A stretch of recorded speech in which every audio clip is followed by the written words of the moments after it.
Bom dia a todos, espero que estejam me ouvindo bem. Nós estamos iniciando o nosso sábado de formação continuada. Hoje nós temos o prazer de receber o professor William de Siqueira Piauí, doutor em filosofia pela Universidade de São Paulo, licenciado em matemática pelo IME, também da Universidade de São Paulo, e professor do Departamento de Filosofia e do Programa de Pós-Graduação em Filosofia da Universidade Federal de Sergipe. É líder do Grupo de Estudos de Filosofia da Linguagem. É mais um professor de matemática ensinando filosofia, e isso é um privilégio enorme, professor William, seja muito bem-vindo, muito bom dia, porque a matemática e a filosofia está necessitando urgentemente dessa interação de matemáticos e filósofos, principalmente quando se trata de um filósofo matemático ou um matemático filósofo, porque essa interação é muito saudável e necessária para o bom entendimento tanto da filosofia como da matemática. Com essas palavras, eu lhe entrego a palavra e, por favor, faça a sua apresentação.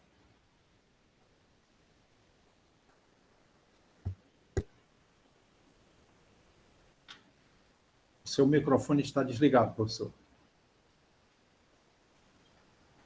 Desculpa. Bom dia, Celino Pontes. Bom dia a todas, bom dia a todos. Uma grande satisfação estar com você aqui. Essa é a primeira vez, né, que nós nos encontramos. Eu não o conhecia, mas topei logo de primeira participar, né, dessa reunião de sábado, né, para discutir um pouquinho, né, a filosofia da matemática desse autor tão importante, né, para toda a história do pensamento, né, ocidental, que é o Leibniz. Vocês certamente, enquanto professores de matemática, já ouviram falar muito do Leibniz, especialmente por conta do cálculo diferencial integral, né? Aquela famosa disputa, né? Suposta disputa, pelo menos, né? Entre o Leibniz e o Newton. O Leibniz nasce em 46, desculpa, morre em 1716, então é um autor moderno, né? Faz parte daquilo que a gente chama de filosofia moderna. Foi um dos principais matemáticos, né? Um dos mais importantes matemáticos de toda a história da matemática, mas, claro, principalmente da modernidade. E, pasmem, né? Escreveu muito mais matemática do que filosofia. As pessoas não sabem disso, porque agora que a gente está terminando, né, de organizar as obras do Leibniz, né, ali na Biblioteca de Hannover. E o Leibniz produziu muitíssimo mais, não é só que produziu mais, não. Produziu muitíssimo mais sobre matemática do que sobre filosofia, tá bom? Aqui na Universidade Federal de Sergipe, eu sou professor de filosofia da linguagem, então eu costumo tratar, né, desse problema clássico em filosofia da linguagem, que é o problema da significação. A matemática teve de enfrentar muitas e muitas vezes esse problema da significação. E aí é sobre isso que eu gostaria de conversar um pouquinho com vocês aqui. Eu sou tradutor, né, da obra do Leibniz, já bastante conhecido. Fiz, né, o mestrado, o doutorado sobre o Leibniz e, como o Acelino acabou de dizer, eu me licenciei em matemática também, porque eu senti ali, quando estava fazendo o mestrado, que a matemática que eu tinha aprendido na escola não ia me ajudar a compreender o duro debate, né, entre o Leibniz e o Newton. E o meu mestrado tinha a ver com isso, então eu tive que ir lá para o curso de matemática. Tive sorte, na época que eu fui fazer o curso de licenciatura em matemática, a gente recebia uma formação que, na verdade, era professor de ciências, né? Então, nós fazíamos 6 disciplinas de física, né? 6 disciplinas básicas. E, além disso, fazíamos as disciplinas de matemática também. Então, acho que é isso para esse começo. Alguém tem alguma dúvida já nesse começo? Acelino, você quer me perguntar alguma coisa? Vamos dar continuidade, professor. Posso, né? Pode sim. Então, vamos fazer assim, ó. Como a gente tem até as 9h45, eu vou fazer uma fala a cada mais ou menos 20 minutos e paro para a gente conversar um pouquinho, tá bom? Então tá aí, né, o tema, né, da minha palestra é esse, né, faz parte, né, da história da filosofia matemática, né? Então veja, eu estou interessado na filosofia, né, da matemática e ela, claro, né, a filosofia da matemática tem uma história e aí eu estou tentando escrever esse capítulo. Vocês vão ver que trata-se de reflexões, né, ainda que estão sendo, né, pensadas, tá bom? Então, a ideia é conversar com vocês um pouco, para vocês entenderem que tipo, né, de trabalho a gente pode fazer,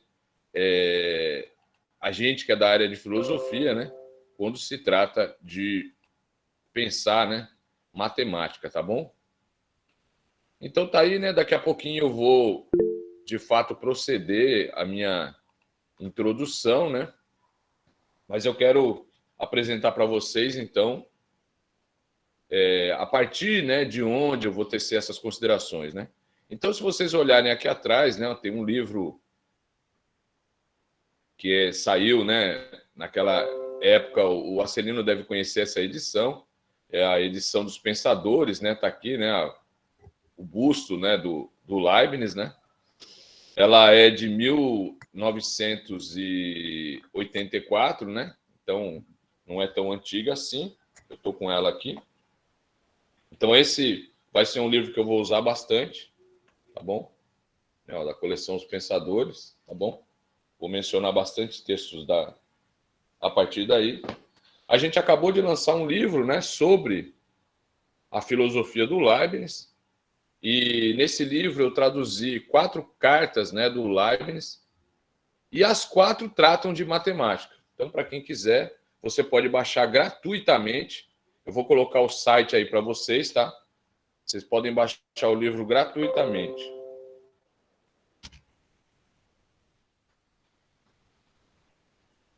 Deixa eu colocar aqui.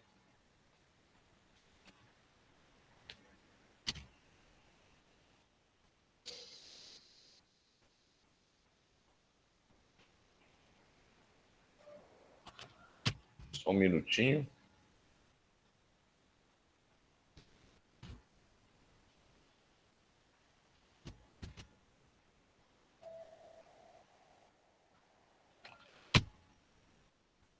Pronto. Eu vou colocar aqui no chat, tá bom? É só vocês entrarem no catálogo da editora e vocês vão poder baixar. Um livro, né, que a gente também terminou em 2019 é esse aqui. A gente está fazendo o volume 2 e parte do que eu vou discutir com vocês tem a ver com a confecção desse volume 2. É um livro sobre Leibniz e a linguagem. Então, estão vendo que tem o número 1 aqui?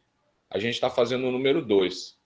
O número 2 vai ser justamente, né, sobre... Vou ler para vocês o título. Leibniz e a linguagem. 2, né? Línguas artificiais, lógica e matemática. Então, né, eu acho que esse vai interessar mais vocês, né, do que esse volume 1. De qualquer maneira, esse volume 1 é bastante interessante. Também tem várias traduções também. E um debate, né, do Leibniz enquanto linguista, né? O Leibniz foi um linguista muitíssimo importante, especialmente do ponto de vista da disciplina linguística histórica. Né? O Leibniz inventou, né, criou, né, um método, né, para poder fazer história que nós depois denominamos de linguística histórica. Né? E aí o Leibniz travou vários embates, né, com historiadores da época dele, usando esse método. Então é um livro interessante, especialmente para quem quer pensar história e, né, principalmente história, a partir dessa disciplina que é a linguística histórica, tá bom? Então, estão aí, né, os 3 livros. Eu traduzi um outro livro que também está para sair de novo, uma segunda edição revista, que é a Teodiceia do Leibniz, né, que é um livro fundamental, né, para pensar a metafísica do Leibniz. E agora, né, na Espanha, a Sociedade Ibero-Americana Leibniz está lançando, né, regularmente os volumes, né, que correspondem a textos científicos, né, do Leibniz. Então, vocês podem me escrever, eu posso passar toda essa bibliografia para vocês. De qualquer maneira, nessa minha apresentação, ela está escrita. Eu também posso enviar, tem uma série de artigos, né, indicados no final. Então, vocês podem me escrever, né? O Acelino pode disponibilizar o meu e-mail para vocês. Não é difícil me encontrar, eu sou uma pessoa bastante acessível. Estou sempre aqui na universidade. Aqui na minha universidade nós temos um programa, né, de pós-graduação, né, mestrado e doutorado. Então, se alguém tiver interesse, né, em pensar um pouquinho filosofia da matemática também, a gente pode pensar em um projeto, né, a gente traduz textos de matemática, né, do Leibniz, e está pensando a filosofia da matemática do Leibniz.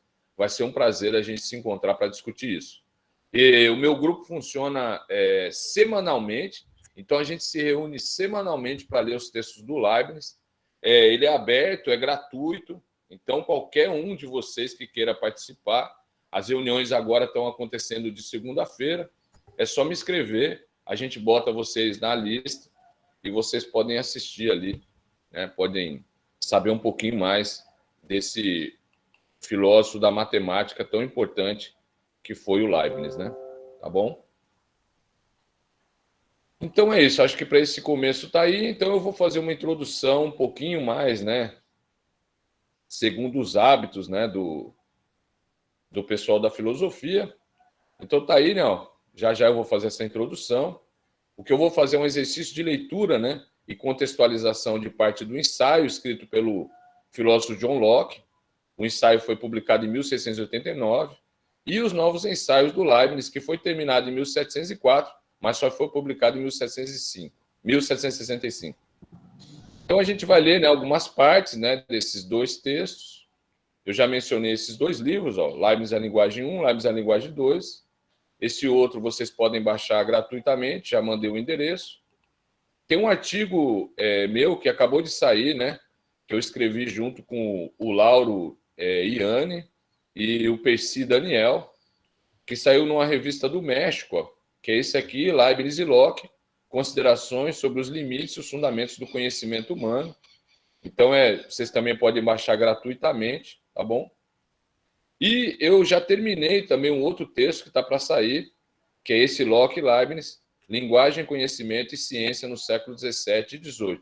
Né? Parte do que eu vou falar hoje está nesses 2 artigos aí, tá bom? Então, eu vou parar um pouquinho, né, a projeção dos slides e vou, então, projetar o texto, que é o meu texto de introdução, tá bom? Legal, né? A frequentação tá boa, né? 56 pessoas, né? Mais ou menos 50, deve ter mais telas abertas aí, né? Parabéns a Celino, né? Que bom. Então, deixa eu abrir o texto.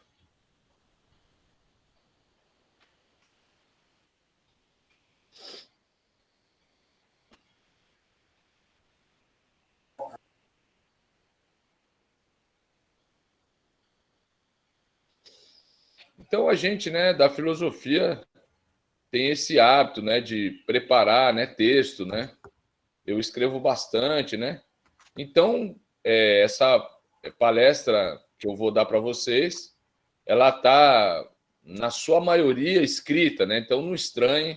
Eu vou falar aqui uns 10 minutos, né, que é a minha introdução, e depois a gente vai, então, para os textos, e aí, propriamente, a nossa conversa vai começar. Tá bom?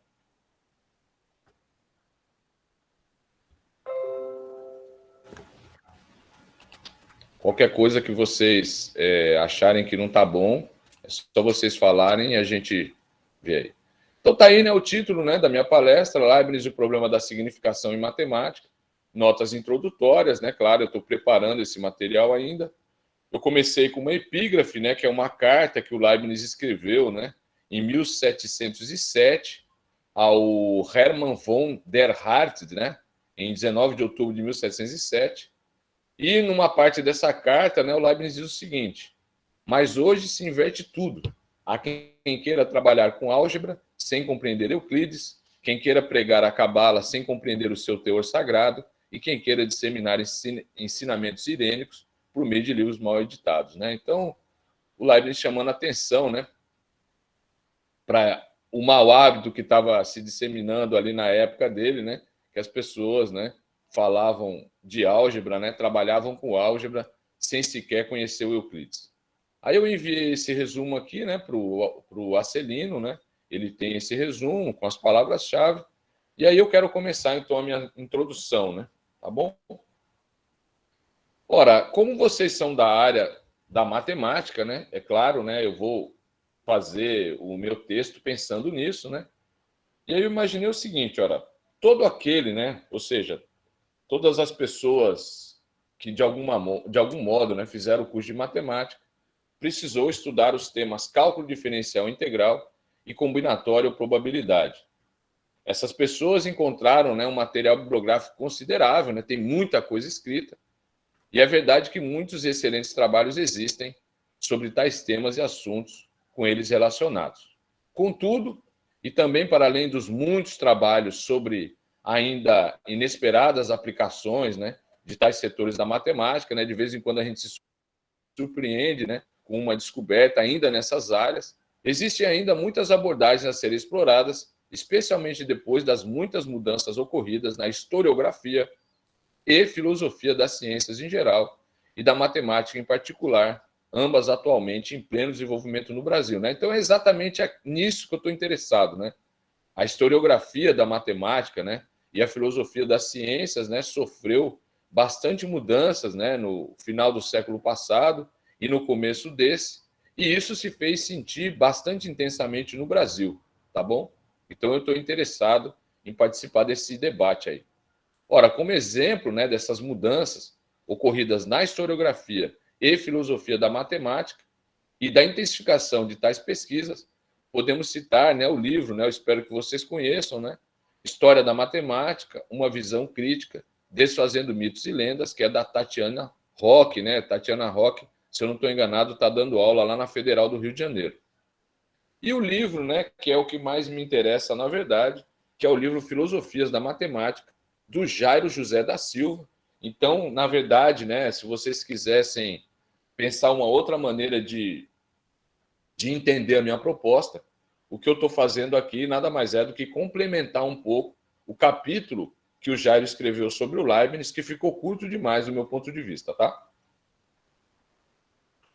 Ora, esses livros têm feito o pano de fundo, então, da intenção geral dos nossos trabalhos, né, no meu grupo, né, dos meus trabalhos, tá bom? Incluindo o que estamos começando a delinear aqui hoje com vocês.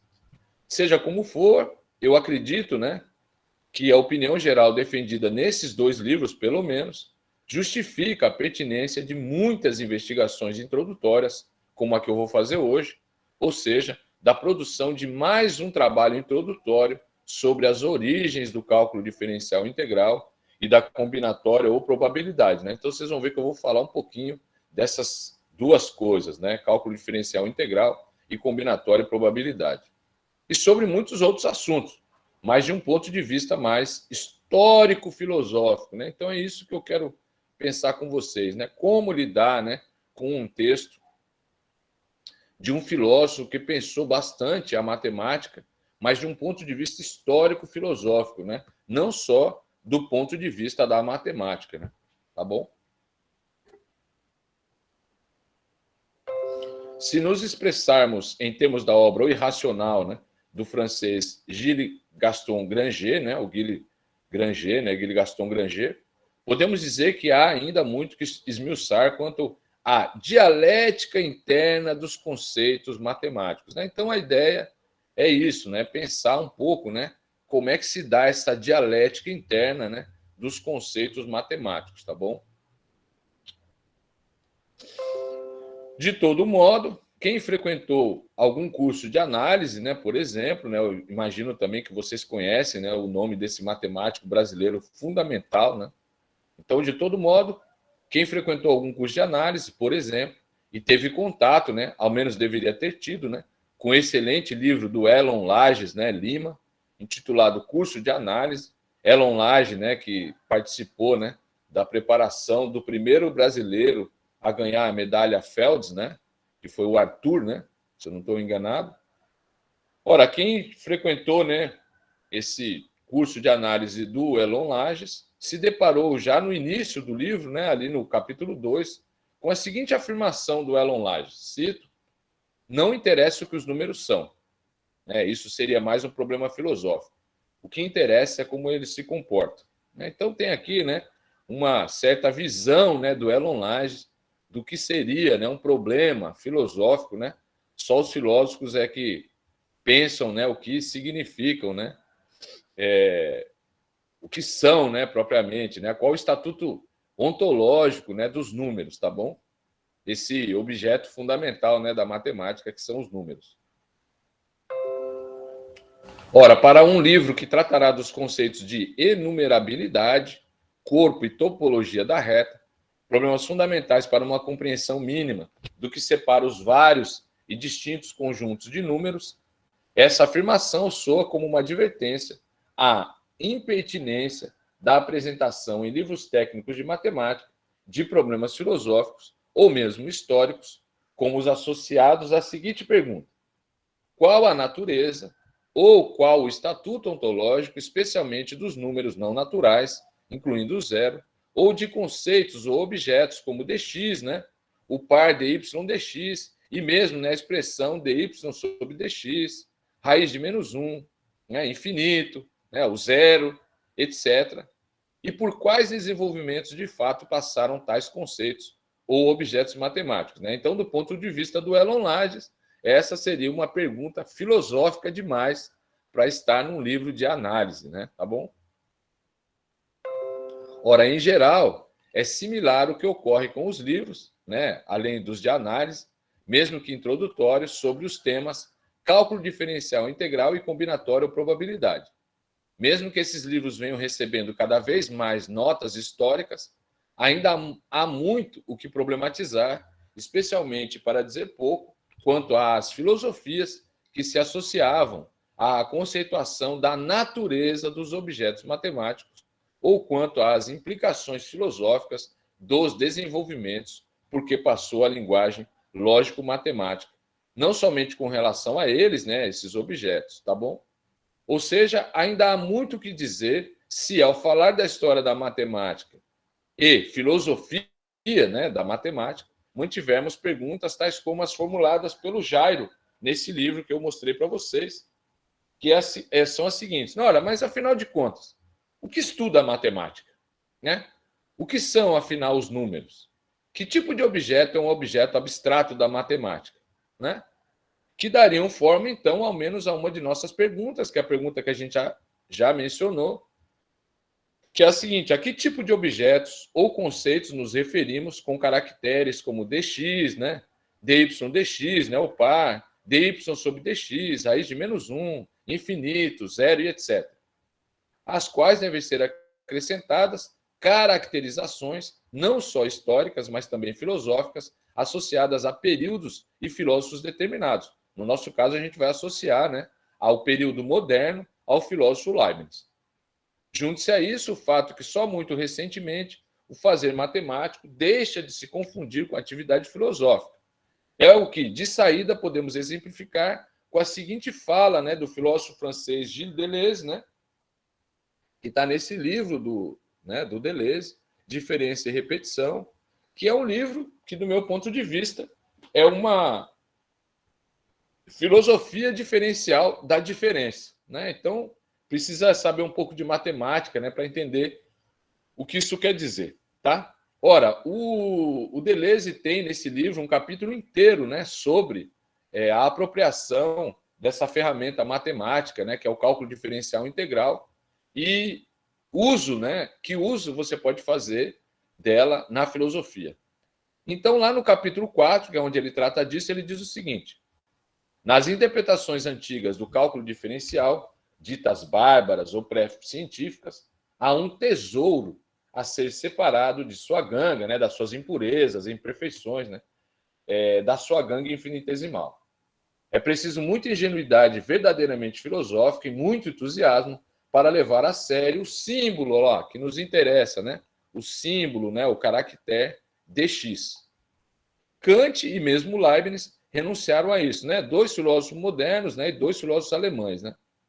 Mas na história esotérica da filosofia diferencial, 3 nomes brilham com vivo clarão, né? Então ele vai mencionar o nome, né, de 3 filósofos modernos também, né? Estão na virada, né, da modernidade, que pensaram suas filosofias a partir, né, do que significaria, né, esse signo, esse caractere dx, né, uma apropriação do cálculo diferencial integral. Então, mas na história esotérica da filosofia diferencial, 3 nomes brilham com vivo clarão. O polonês Salomon ben Joshua, mais conhecido como Salomon Maimon, olá, nasceu em 1753 e morreu em 1800, né? Então viveu na mesma época que o Kant. O Joshua, né, paradoxalmente, funda o pós-kantismo através de uma reinterpretação leibniziana do cálculo, né? O franco-polonês Józef Maria Heine Wronski, olá, 76 e 853, né, viveu, né, até 50 anos mais, né, do que o Salomon Maimon. Matemático profundo, elabora um sistema ao mesmo tempo positivista, messiânico e místico, implicando uma interpretação kantiana do cálculo. O francês Jean-Baptiste Bordat de Moulin, olá, 59, né, um pouquinho depois, ele morre um pouquinho depois ainda do Wronski, né, por ocasião de uma reflexão sobre Descartes, dá uma interpretação platônica do cálculo. Muitas riquezas filosóficas aqui, né, nesses 3 autores, diz o Deleuze, não devem ser sacrificadas à técnica científica moderna, né? Então a gente não pode, né, desperdiçar esses tesouros aplicando a eles já, né, a técnica científica moderna, né, de limpar, né, essas impurezas do cálculo, tá bom? Trata-se de um Leibniz, né, de um Kant e de um Platão do cálculo. Fim de citação. Ora, justamente Deleuze, né, que além de mencionar nessa mesma obra os nomes do Newton, do Lagrange, do Carnot, do Haber, do Galois, do Lautmann e desse importante epistemólogo da matemática, que é o Villemin, né? Ora, então o Deleuze, né, pouco tempo depois, né, dessa obra, né, que é o Diferença e Repetição, que foi publicado em 1968, lembrará o fundamental livro, né, do Boyer. Vocês devem conhecer o Boyer. O Boyer escreveu, né, uma história da matemática muito famosa, né, o Carl Benjamin Boyer. Olha lá, morreu em 76, que escreveu um livro fundamental, né, sobre a partir de uma análise moderna, né, sobre o cálculo, que é a História do Cálculo e de seu desenvolvimento conceitual. Ó. Tá vendo? Olha que interessante, né? Desenvolvimento conceitual do cálculo, né? Os conceitos do cálculo, tá bom? Saiu pela Dover, tem várias edições, ó, 39, 49, 59. A edição que o Deleuze está lendo é de 49. Sou William. Diga. Você me permite uma parte? Claro. Há pouquinho tempo você perguntou, vocês participaram de uma aula de análise e citou o grande Elon Lages. Uhum. Eu também participei, né? Só que depois de ter estudado filosofia. Então, quando eu me confrontei com aquilo que o Lages nos traz, e principalmente com aquilo que os colegas trazem à sala de aula sobre análise, eu fiquei um tanto ou quanto surpreso. Por quê? A análise é pelo aspecto filosófico, ou também de uma das áreas que eu estudei, que é a medicina, a análise tem outro sentido. E a impressão que me restou foi que o Elon Lage, ele apresenta as ferramentas para o uso da análise. Pensando agora como médico, né? Eu vou fazer uma análise de sangue, morfológica, quer dizer, identificar as células do sangue. Então, eu não ensino identificar essas células e descrever essas células, que seria conteúdo de análise, mas sim as ferramentas que eu posso utilizar, microscópio, um segmentador, esses tipos de aparelhagens que eu posso utilizar para análise. Então, eu gostaria de deixar essa indagação não só para você, como também para os colegas, se eles tiveram também essa mesma impressão de que a gente aprende ou conhece ou tem intimidade com as ferramentas de análise, mas nada sobre a análise matemática propriamente dita. Olha, eu vou te dizer, né? Eu já me deparei, né, com essa expressão, né, análise, né? E existe uma história muitíssimo longa, né, do próprio uso dessa palavra, né? Que é a palavra análise, né? O Descartes pensou um pouquinho, né, a história dessa palavra. O Leibniz, né, discutiu bastante, né, o uso dessa palavra. E ela vai, né, até aqueles autores que vieram depois, principalmente do Euclides, né? O que significaria a análise matemática, né? Desde a criação da geometria, né? Com o Euclides, né? E aí lá no Euclides, então, você tinha dois tratados, né? Que dividiam, né? Se dividiam entre método analítico e método sintético, né? Que eram os dados, né? E os elementos, né? Então, o termo, né, análise é muito antigo, né? E claro que ele não diz respeito só à menção, né, à preparação, né, de instrumentos para, né? Então, eu acho que no caso do Elon Lages, talvez a questão tenha a ver com a história, né, do ensino de matemática no Brasil.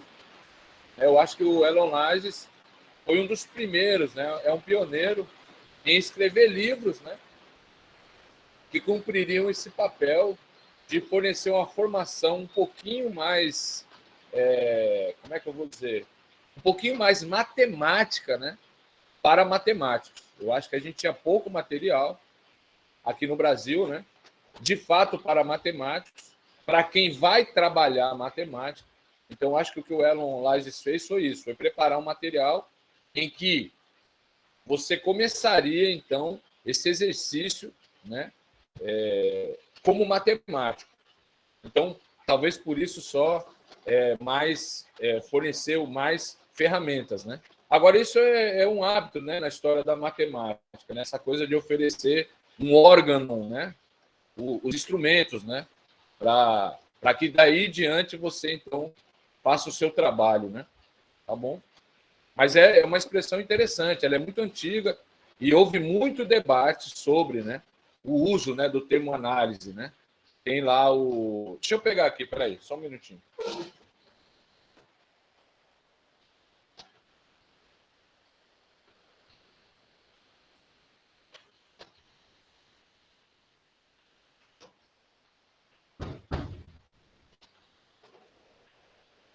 Vou levar a sério, né, a afirmação do Leibniz, né? Como é que a gente pode discutir álgebra e não conhecer o Euclides, né? Ó, tá aqui, né, os elementos do Euclides, na tradução do Irineu Bicudo, né, um livro que eu gosto de frequentar, né? E aqui no comecinho, né, o Irineu Bicudo começa com uma conversa, né, a partir do texto do Proclus, né? E ele vai falar justamente, né, sobre os tesouros da análise.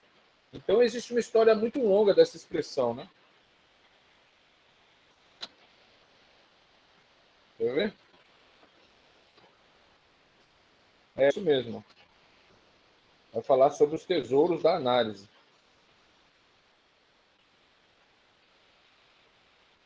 Então é isso. Quem quiser, né, tem muito material aí sobre. Eu recomendo, né, esse livro, né? do Euclides, né? Claro, os elementos. E na tradução do Irineu Bicudo, né? Saiu pela Unesp, editora Unesp. Apesar de ser um livro muito bem feito, né? Capa dura, o preço não é caro. E eu acho que para quem trabalha com matemática é fundamental, né?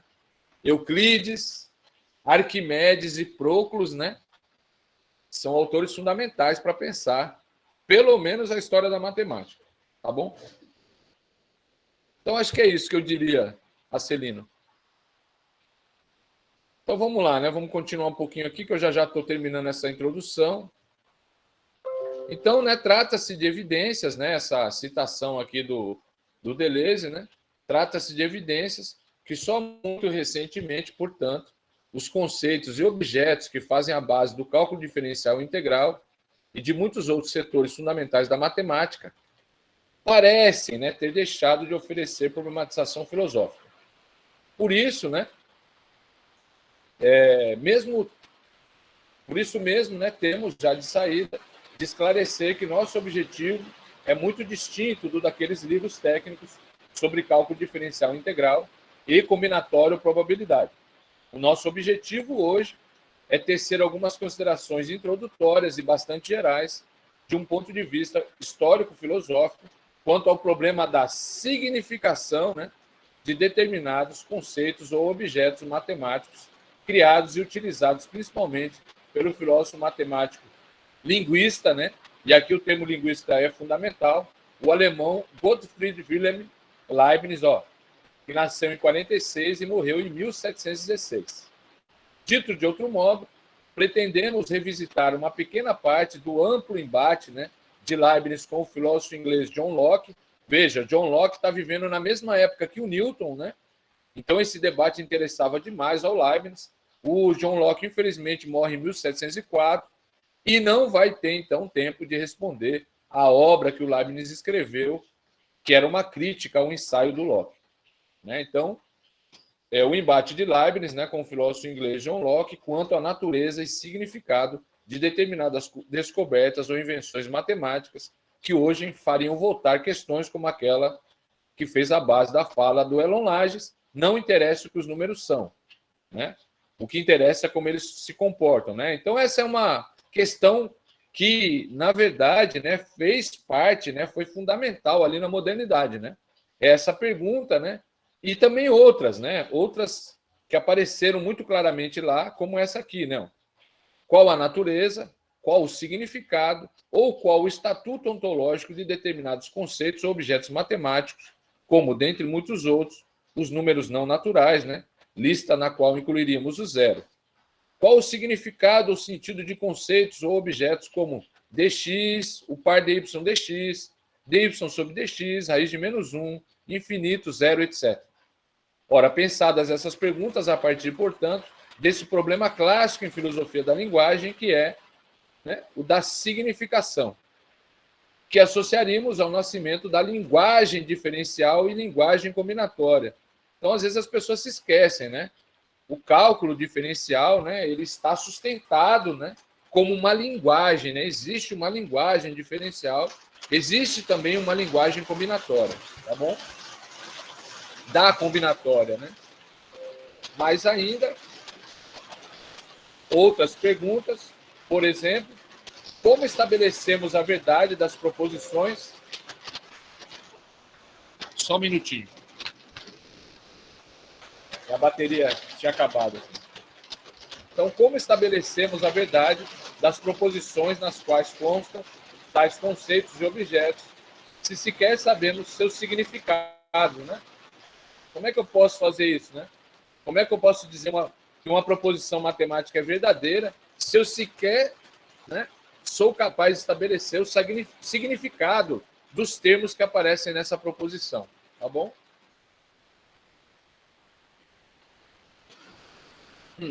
Como associar ou dissociar física e matemática se seus objetos, né, e conceitos parecem algumas vezes tão diferentes e outras vezes tão semelhantes, dentre muitas outras.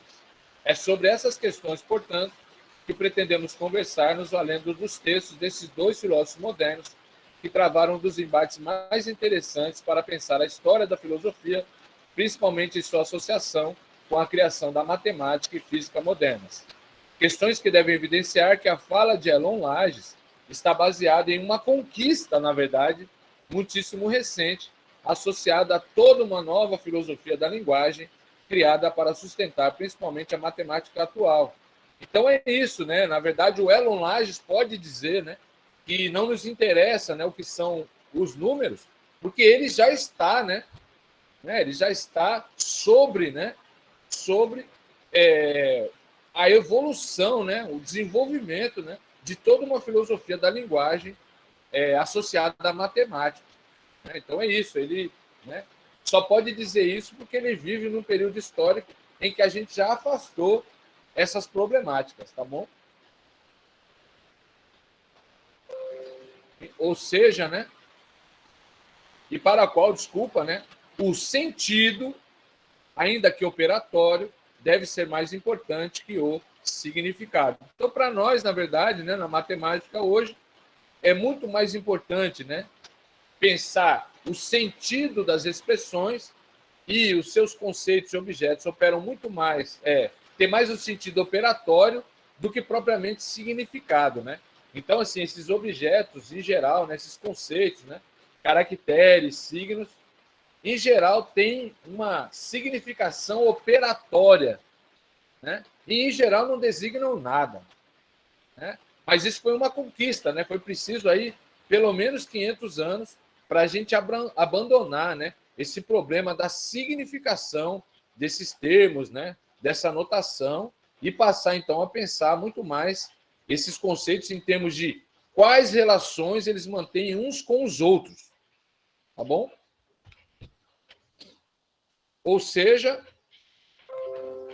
se podemos dizer hoje que não interessa o que os números são, o que interessa é como eles se comportam, isso só se dá graças a uma revolução no plano da filosofia da linguagem, que teve início com os problemas enfrentados pelos cientistas modernos, para o que o exemplo de Leibniz ajuda muitíssimo a compreender. Tudo bem até aqui?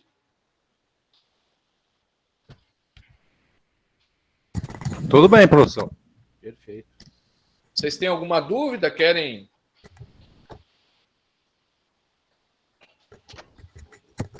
Utilizem, por favor, o microfone.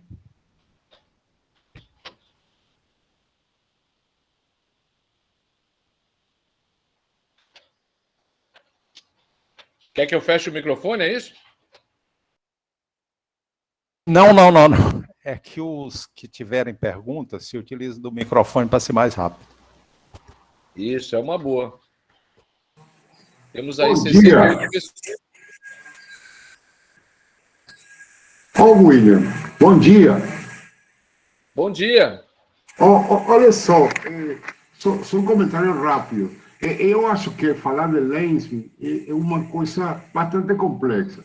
Pelo seguinte, porque ele não só escribió las ideas de análisis combinatorio y del cálculo diferencial. Leibniz fue un cara muy completo, porque ele escreveu em direito, em ética, em teologia e em filosofia.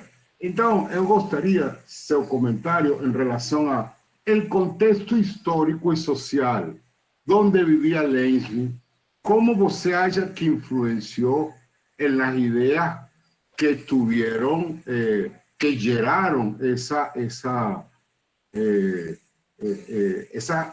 presentación del cálculo diferencial y el análisis combinatorio. O sea, ¿qué es lo que você acha que dentro de ese tiempo que él vivió, que es un tiempo interesante, porque es entre 1646 y 1716, es una virada de século, que también es momentos donde siempre acontecen cosas muy importantes en la historia. Entonces yo gustaría su comentario en relación a cómo el contexto social, si es posible, político, filosófico, donde él vivió, fueron significativos para el desenvolvimiento de sus ideas en la matemática y en todos los comentarios que usted está haciendo. Obrigado, William. Quem é que está falando? Eleazar, de Cruz da Sal. Que legal, Eleazar. De la Universidad Federal de Recôncavo da Bahia. Que legal, que legal. Então, bom dia, Eleazar. O que eu vou fazer, né? Porque se eu fosse contextualizar, né? Ultimamente, né, os livros de matemática têm começado assim, né? Você geralmente, né? O do Howard Ives, por exemplo, o do Boyer, né? Eles começam assim. Você tem uma certa contextualização, né, da época a qual aquele filósofo matemático, né, faz parte, ou em que certa invenção, né, foi criada, né? E aí depois eles começam então a detalhar, né, essas ferramentas matemáticas criadas naquele período.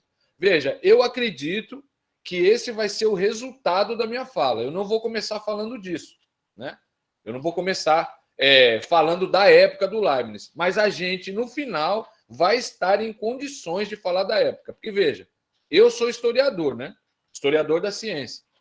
E, então, na verdade, o que eu queria é dar para vocês um gostinho, né, do que faz um historiador da ciência, né, que trabalho ele faz, para poder, depois, a gente poder contextualizar. Porque parece, né, que a gente contextualiza primeiro, né? Não, primeiro a gente lê os documentos, né? Primeiro a gente vai aos documentos, e aí a gente, então, pode falar sobre uma época. Então, o que eu vou fazer com vocês é um pouco ao contrário, Eleazar. A gente vai ler um pouquinho, né, os textos do Leibniz agora e do Locke, vai entender o embate entre os dois, né? E vai, eu acredito, né, compreender, então, o que o Leibniz precisou fazer para poder fazer avançar a matemática. E a gente vai ter uma ideia de época. Olha só, né? É isso que estava acontecendo ali na época do Leibniz, né? O que eu posso te adiantar, né, é que o Leibniz... Não, William, obrigado, porque é uma metodologia diferente. Uma coisa é da contextualização a la particularização e outra coisa é do particular al geral, que eu diria que é até mais difícil, tá entendendo? Sim, sim. Então, tudo bem, perfeito. Sim, sim. Obrigado por essa metodologia também, tá? Um abraço. Sim, sim. Não, a ideia é como eu estou te dizendo, como a gente... Você vai ver, eu trabalho com os documentos, né? Eu trabalho com tradução, né? Então eu leio os próprios textos, né, do Leibniz. Aí é depois que a gente lê os textos que a gente passa a falar da época. Então eu vou ler, você vai... Na hora que eu começar a ler, você já vai perceber. Tá, isso é modernidade. Tá bom? A gente, inclusive, vai falar do Leibniz, né, o Deus do Leibniz, para poder entender como é que o Leibniz resolve o problema da significação das proposições matemáticas, que esse é um embate até hoje. Se vocês lerem o livro do Jairo José, vocês vão ver que ainda hoje, né, existem filósofos da matemática, né, considerados platônicos. Por exemplo, o Gödel, o Frege, né, são filósofos da matemática que são platônicos, né? E o que isso pode significar? O Leibniz era um filósofo, né? É um matemático que, nessa conceituação atual, a gente pode chamar de platônico, né? Então, aí a gente vai começar a entender a época do Leibniz, né? Vai ser capaz, então, de entender o que podemos tirar daí para pensar a matemática mais atual, inclusive. Tá bom? Então, vai ser um pouquinho ao contrário. Tá? Professor, deixa eu aproveitar aqui o gancho para fazer um esclarecimento. Nós estamos fazendo a discussão em torno da questão da significação e da própria matemática, ela ter o seu... A partir dessa fala do Elon, em que não importa o que o número significa, né, o que ele é, mas como ele se comporta, a gente sabe que para dar respostas dessa natureza é a partir de alguma concepção filosófica. Nesse sentido, essa discussão em torno do significado, e não da forma que os números apresentam, mas do significado desse estatuto ontológico, ela tem hoje, na atualidade, na discussão, como é que eu posso dizer, uma concepção filosófica que sustenta todas elas. Eu poderia pensar que essa significação ela se dá a partir só de Platão, ou teriam outras linhas de pesquisa nessa...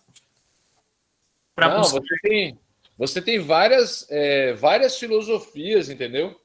Que cada uma responde de um modo ao problema, porque o problema aí é o seguinte: de onde nós tiramos que uma proposição matemática é verdadeira? Porque, veja, eu digo assim, está chovendo. né? Está chovendo. De fato, está chovendo, né? Então a gente olha, né, para um certo estado de coisa, né? Esse estado de coisa é alguma ligação, né? Então, assim, o está chovendo, né? Eu tenho um estado, né? Eu digo assim, para dar um outro exemplo para ficar melhor. Este livro é azul, né? Este livro é azul. Essa proposição é verdadeira porque este livro é azul, né? Então, há certa concatenação, né, de objetos, né? Este livro é a cor azul, né? E isso, então, é um fato positivo, para dizer assim. E como a proposição que eu estou dizendo afirma esse fato positivo, ela é verdadeira. Agora, e quando eu digo que 2 mais 2 é igual a 4? A que fato eu me refiro com essa proposição?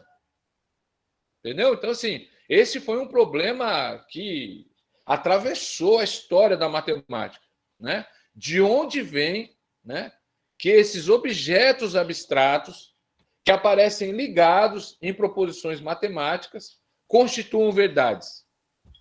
Entendeu? Professor, então o critério de verdade aí seria de correspondência, né? Da estrutura linguística, digamos assim, com a realidade que ela representa. Isso, essa sim. Essa é tranquila, né? Quando eu digo isso está assim, é uma visão correspondentista, né? Eu tenho uma certa maneira de olhar para a realidade, né? Então, assim, eu olho para o mundo e digo, olha, o mundo deve ser compartimentado em fatos, né? Em estados de coisas, né? Então, se há objetos no mundo, isso importa pouco para mim. Eles aparecem para mim já ligados, né? Então, eu não conheço um livro que não tenha cor, né? Eu não conheço. Nunca vi um livro sem cor, tá bom? Professor William, o colega Rafael levantou a mão. Diga, Rafael. Olá, bom dia a todos e todas, né? Eu me veio aqui, né, sobre essa tese de que a matemática não está interessada no que é o número, né, no significado, mas no comportamento, né? Isso teria correspondência com o conceito de jogos de linguagem de Wittgenstein? Não, eu acho que assim, o Elon Lages é alguém que trabalha, né, no ambiente da matemática mesmo, né? A gente nem precisa ir tão longe assim, né? Não precisa de colocar mais filosofia, né, no que o Elon Lages está dizendo. O que eu estava dizendo com relação ao Elon Lages é o seguinte: de onde, né? De onde, a partir de que momento ganhou sentido dizer que, olha, nós não estamos interessados no significado dos números. Não estamos interessados no significado dos números. A gente está interessado no comportamento dos números. Veja, eu vou traduzir em termos leibnizianos, tá bom? Em que relações ditas verdadeiras, né, eu posso estabelecer entre esses objetos, independente do que eles significam, né? Ainda que eles tenham um sentido só operatório, eu estou interessado na verdade das relações. Não, veja, isso muito antes, né, do Wittgenstein, né? Então, agora, como é que eu pude, né, abandonar a questão do significado? Vocês vão ver que o Leibniz não abandonou, não. E, em geral, né, os filósofos, os matemáticos platônicos, não abandonaram, né? O Frege chega a falar de um terceiro reino, o Popper também fala de um terceiro reino, o próprio Gödel, né, vai dizer que, olha, os sistemas, né, quando eu decido a consistência, ou a completude, ou a decibilidade de um sistema, parece que eu estou me relacionando, né, com algo que é uma ideia platônica, por exemplo. Tá bom? Diga, Rafael, pode dizer. Eu só vou fazer um comentário, eu achei interessante, que eu encontrei bastante correspondência com o conceito de jogos de linguagem de Wittgenstein, né? Porque o significado nesse conceito, né, se dá a partir do uso do signo, né? E no contexto, em determinados contextos, né? E da aplicação de regras, né? Então você não tem mais uma semântica correspondencial, né? Você tem uma semântica não referencial.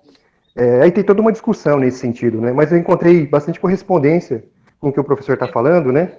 Com essa noção de jogos de linguagem, segundo Wittgenstein. Entendeu? O problema é que o Wittgenstein é muito recente. Isso daí já era uma coisa costumeira na matemática. E mais, né? Lá nas investigações, né? Se você der uma olhada nas investigações, o Wittgenstein vai dizer, olha, que nenhuma solução de qualquer problema matemático nos interessa. Então, assim, né? Veja, o Wittgenstein tomou uma... Como é que eu vou dizer? Ele tomou uma negativa muito forte, né? Com as descobertas do Gödel ali em 1930, né? Então, o problema das investigações é esse, entendeu? Você vai fazer, né? Você passa um tempo fazendo terapia da linguagem, a partir da noção de jogos de linguagem, mas também afirma que, olha, mas nenhuma descoberta matemática nos interessa. Não, eu não estou de acordo com o Wittgenstein, né? Todo tipo de descoberta matemática nos interessa, por quê? Porque ela pode, de fato, né, nos colocar diante, né, de novos aspectos da linguagem matemática que podem vir, inclusive, a mudar a nossa linguagem comum. Vocês vão ver já já como é que isso acontece, né? De fato, há uma nova linguagem com cálculo diferencial integral, entendeu? Há uma nova linguagem, né? Então, assim, o problema do Wittgenstein das investigações é que, assim, é chover no molhado, entendeu? A matemática já falou de relações, né? Já abandonou várias vezes, né, o significado em prol, inclusive, de descobertas novas, né? Então, por isso que eu não gosto do Wittgenstein das investigações. Eu leio muito as investigações, porque eu dou aula de filosofia da linguagem, gosto do Wittgenstein, mas o problema do Wittgenstein é esse, entendeu? É uma filosofia muito fraca e muito recente, né? Tá bom? Em termos, né, de matemática, eu prefiro o Elon Lage, entendeu? O Elon Lage vai dizer, assim, aquilo que é importante para a gente, né, enquanto matemático, eu diria. Diga, Eleazar. William, eu acho que hay un detalle importante de resaltar. Saben, só hasta Peano, los números tienen un significado.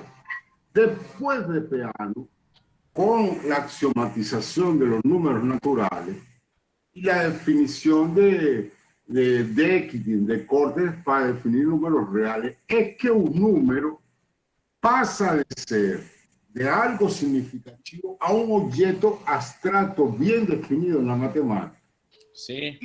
Y Peano es finales del siglo de 1858 a 1932. Entonces, Leibniz estaba mucho... el tiempo que pasa entre Leibniz y la llegada al conocimiento matemático de que los números son objetos platónicos, como se está diciendo, es mucho tiempo. Entonces, en su opinión, ¿cómo esa formalización del concepto de un número, básicamente la axiomatización de los números naturales, que es antes de los trabajos de Russell, de los trabajos de Gödel, de los trabajos de Frege, son los que tiran al número de ese significado a llevarlo entonces a estudiarlo, su comportamiento como objeto matemático o como objetos matemáticos de geometría o como objetos matemáticos modernos que existen hoy en la matemática. ¿Entiendes? Hay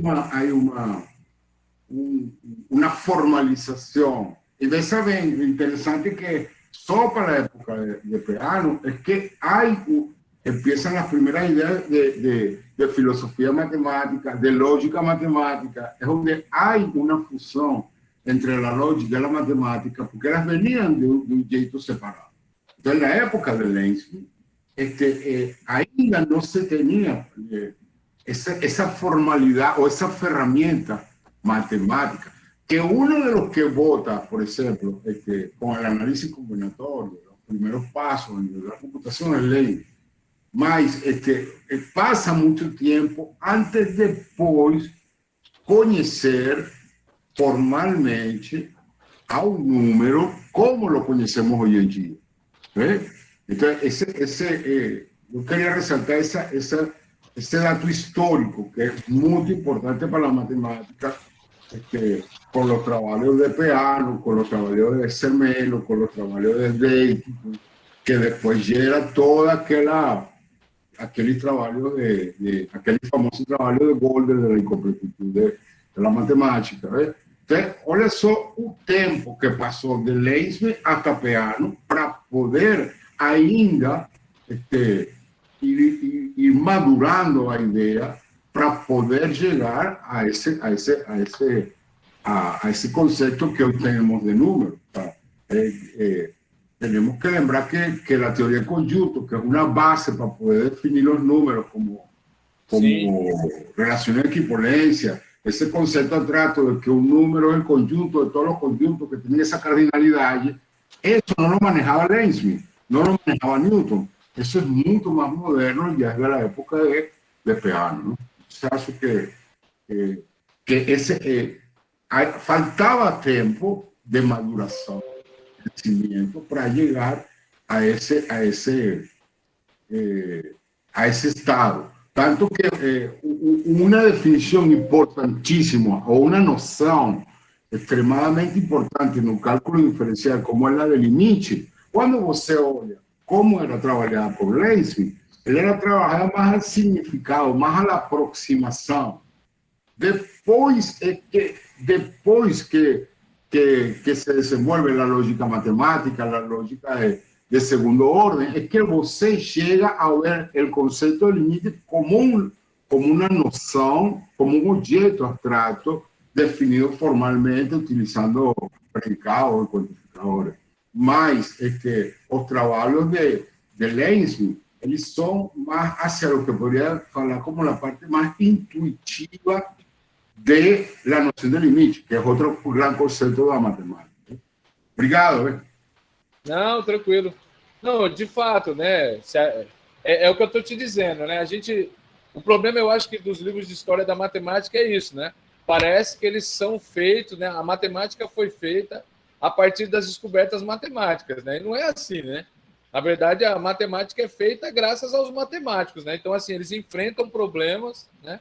Esses problemas, então, exigem soluções, né, que esbarram nos limites da linguagem significativa. É isso que eu estou tentando dizer com o Leibniz. Veja, o Leibniz, né, muito antes do Peano, e o Euclides, muito antes do Leibniz, esbarraram, né, com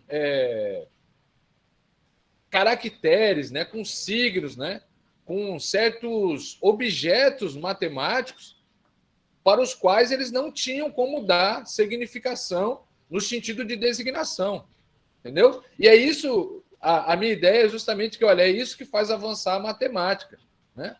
A gente não se prende a esses limites da linguagem significativa, né? Então, veja, os pitagóricos já tinham enfrentado isso, né? Quando eles lidam lá com a hipotenusa, né? Com a diagonal, né? A diagonal do quadrado de lado L, né? Olha, ela não tem nenhuma proporcionalidade com os lados. Eles ainda não tinham como dizer essa proporcionalidade.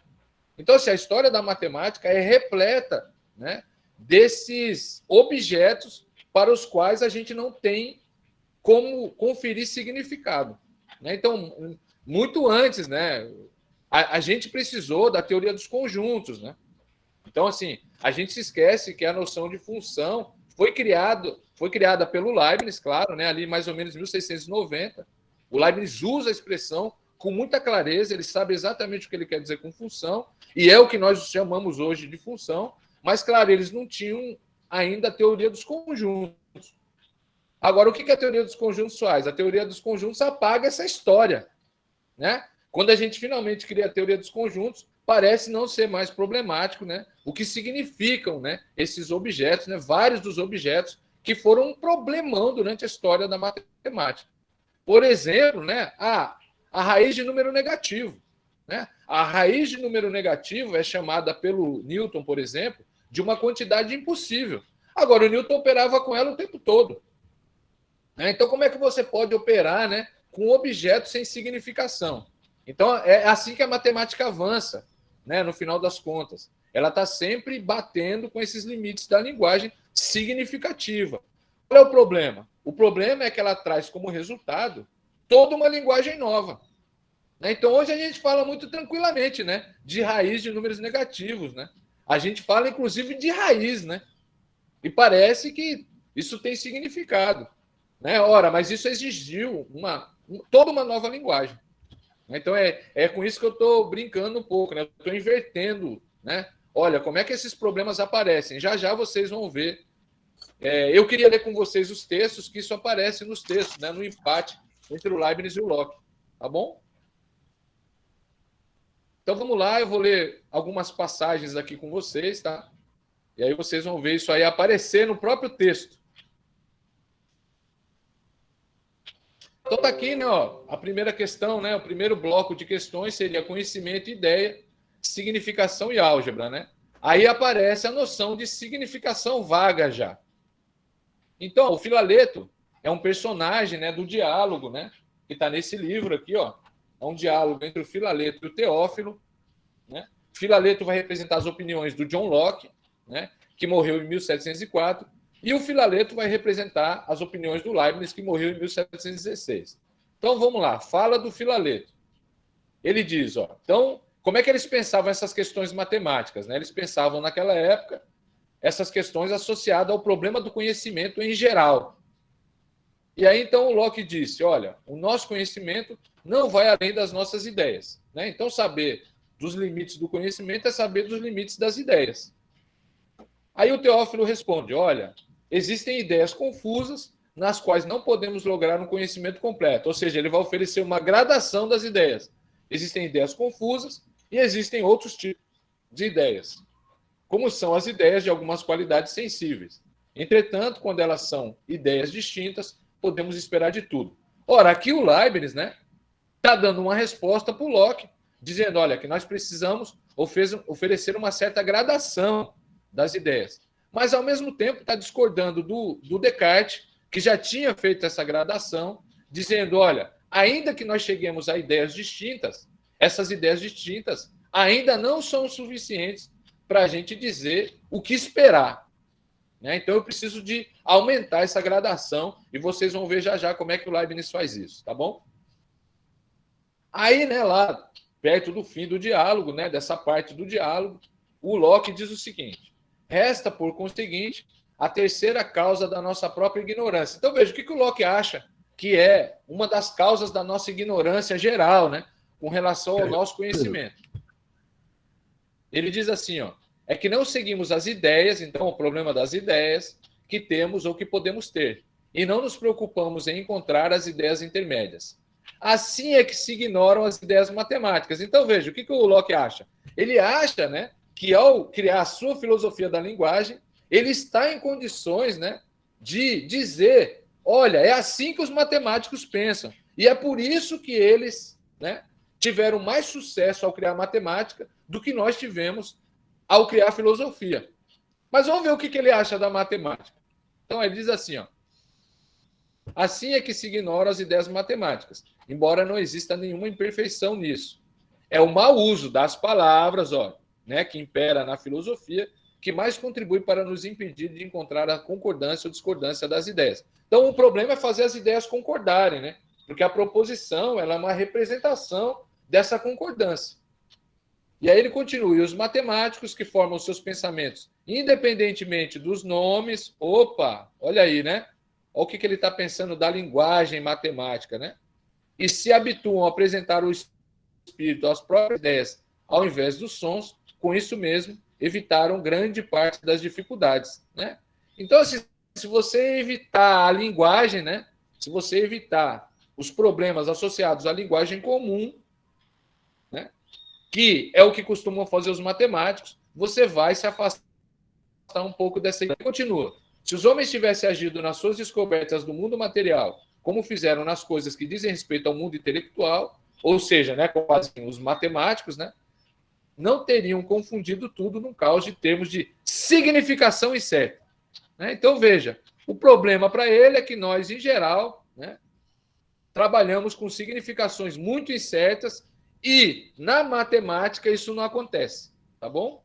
Então, é isso que supõe o Locke, que é fundamental. Né? Vamos lembrar, né, o Locke nunca foi um matemático sequer importante, né? Tá bom? Aí o Teófilo responde, olha só a resposta do Teófilo, ou seja, a do Leibniz, para o Locke. É bem verdade que o mau uso dos termos causou uma boa parte da desordem que ele concorda com isso. Né? A gente não usa direito as palavras, né? E isso virou uma bagunça na filosofia. Não só na moral e na metafísica, ou naquilo que denominais o mundo intelectual, ou seja, nas matemáticas, mas também na medicina. Por que o Leibniz está falando também na medicina? Porque o Locke, na verdade, era médico. A formação do Locke era em medicina. E aí ele está falando para o Locke, ó, cara, para de dar pitaco na matemática e você devia organizar, né, o conhecimento da medicina, que é o que você sabe mais, tá bom? Aí ele continua, né? Mas também na medicina, onde este abuso dos termos aumenta constantemente. Nem sempre, olha só que importante isso, nem sempre podemos socorrer-nos das figuras, está falando, né, do uso que se faz das figuras em geometria, né, como na geometria. Entretanto, a álgebra demonstra que podemos fazer grandes descobertas sem recorrer às próprias ideias das coisas. Né? Então, veja a resposta que o Leibniz está dando, né, para o Locke. O que ele está dizendo, olha, Locke, você não entende nada de matemática. Se você entendesse, você já teria percebido que, olha, o que a álgebra faz é justamente nos aliviar de ficar pensando a significação dos termos que a gente usa. Né? Então, né, eu não preciso de ir ao Wittgenstein dos jogos de linguagem, entendeu? Ora, a álgebra já fazia isso muito antes. Né? A gente está muito mais preocupado com as relações que a gente pode estabelecer entre os termos do que o significado de cada um deles. Né? Isso é um procedimento comum na álgebra. E é por isso que a álgebra foi tão fundamental para a criação do cálculo diferencial integral e para a combinatória e probabilidade.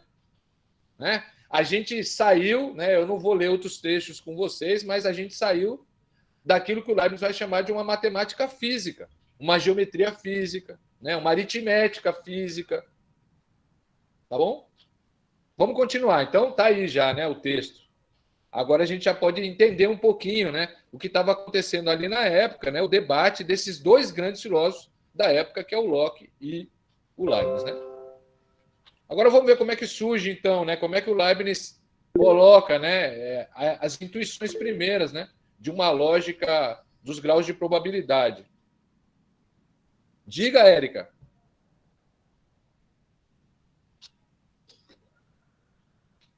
Érica, por favor, se utilize do microfone. Deve estar fechado o seu microfone aí. Deixa eu pegar um cafezinho aqui do lado.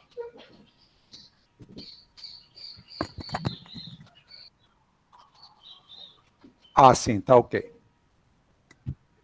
Ah, tá bom. Então vamos lá, né?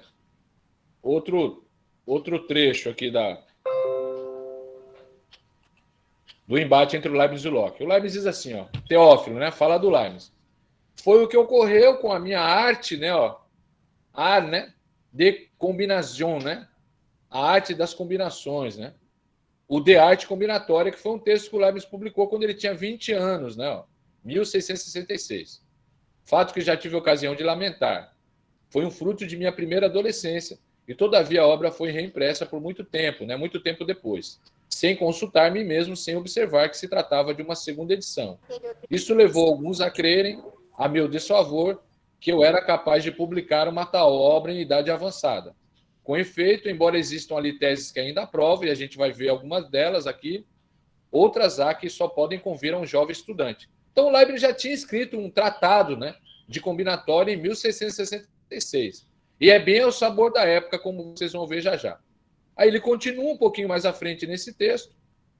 Mais de uma vez observei que seria necessário uma nova espécie de lógica que tratasse dos graus de probabilidade, né? Não existia, olha, não existia essa lógica ainda, tá bom? Visto que Aristóteles e seus tópicos nada mais fez do que isso. E contentou-se em colocar em certa ordem, né, certas regras populares, distribuídas segundo os lugares comuns, né, os topoi, né, que podem servir em alguma ocasião em que se trata de amplificar o discurso e conseguir-lhe boa aparência. Sem preocupar-se em dar-nos uma balança necessária para pesar as probabilidades e para formar nessa matéria um julgamento sólido. Seria bom que aquele que quisesse tratar essa matéria continuasse o exame dos jogos de azar de maneira genérica. Desejaria que um hábil matemático escrevesse uma vasta obra bem circunstanciada e bem pensada sobre todas as espécies de jogo, o que seria de grande utilidade para aperfeiçoar a arte de inventar, é uma expressão que o Leibniz gosta muito de usar, né? A arte de descobrir ou inventar, uma vez que o espírito humano aparece melhor nos jogos do que nas matérias mais sérias, né? Então, o que o Leibniz está falando? Olha, onde, né, a matemática vai avançar, né? O que a gente precisa, né, de criar? A gente precisa de criar uma nova lógica da probabilidade, né? 100 anos depois, a gente vai ter a obra, né, do Boole, olha lá, 1857, um pouquinho mais de 100 anos, né? O famoso livro, né, do britânico George Boole, né, que é o pai do que a gente chama de álgebra booleana. Olha só o título, né, da obra: Uma investigação sobre as leis do pensamento, em que se fundamentam as teorias matemáticas da lógica da probabilidade. Então, o Leibniz não é só o criador, né, do cálculo diferencial, integral, né? Ele forneceu várias intuições para a matemática, né, contemporânea e, claro, para a lógica contemporânea, né? O Frege, lá na conceitografia, fala do Leibniz muitíssimas vezes, né? Então, vamos ver agora, né? Agora eu acho que a gente finalmente vai ver o platonismo do Leibniz, tá? Tá bem detalhado. Eu peguei um texto bem... tratei um pouco o texto para ficar bem evidente para vocês, tá?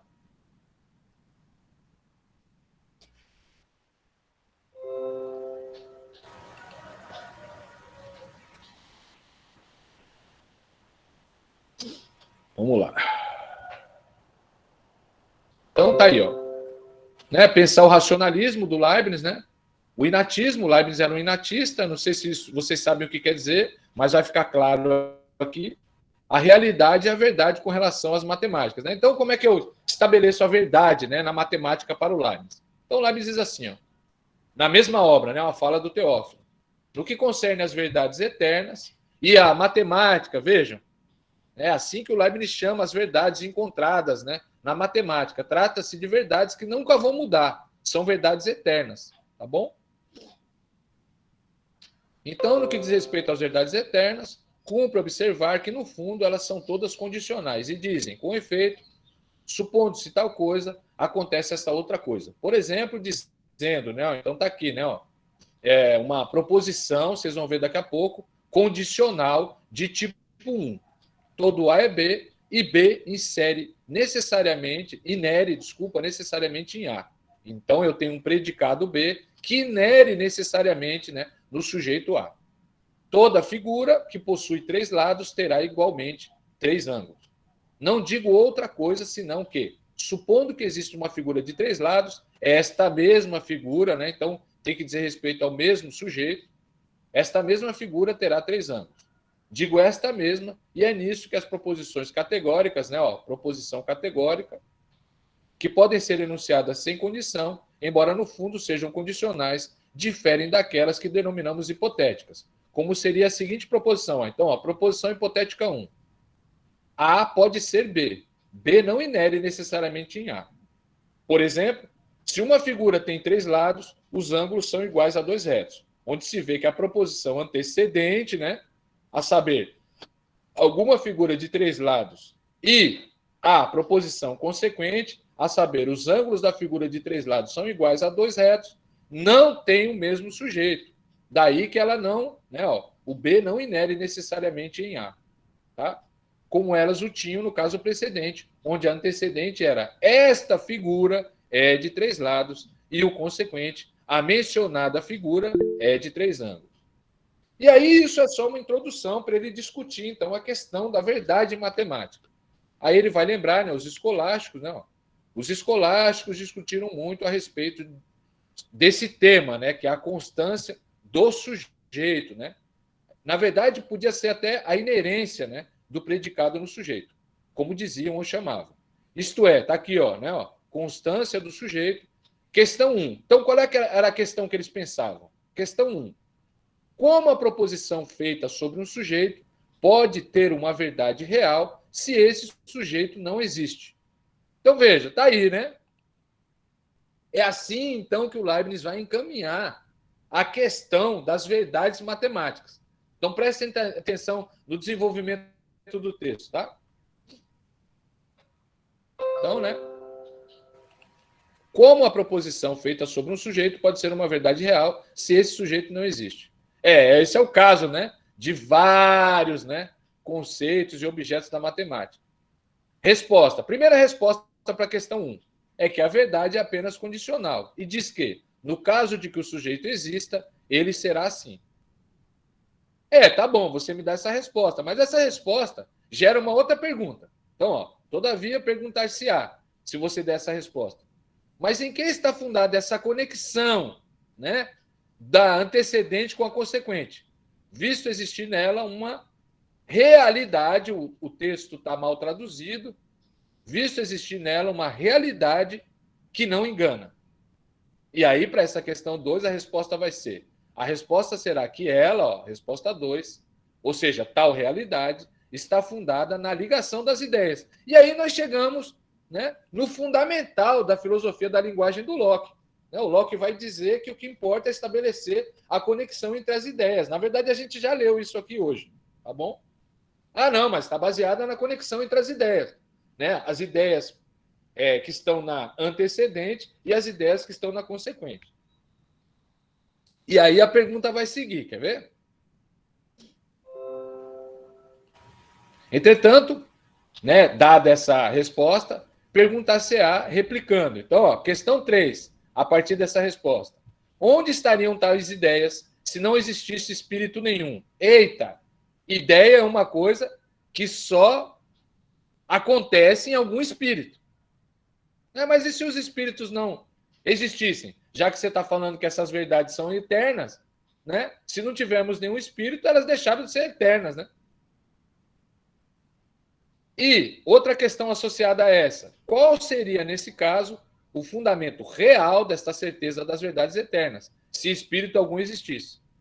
Isso nos conduz, então, né, para o Leibniz, finalmente, ao último fundamento das verdades, isto é, a esse espírito, não é princípio, está errado a tradução também, supremo e universal, que não pode deixar de existir, cujo entendimento, para dizer a verdade, é a região das verdades eternas, como Santo Agostinho, no texto sobre as ideias, e, a partir de Platão, o reconheceu e o expressa de maneira muito viva. E, a fim de que não se pense ser desnecessário recorrer a ele, Deus, cumpre considerar que essas verdades necessárias contêm a razão determinante e o princípio regulador das próprias existências, e, numa palavra, as leis do universo.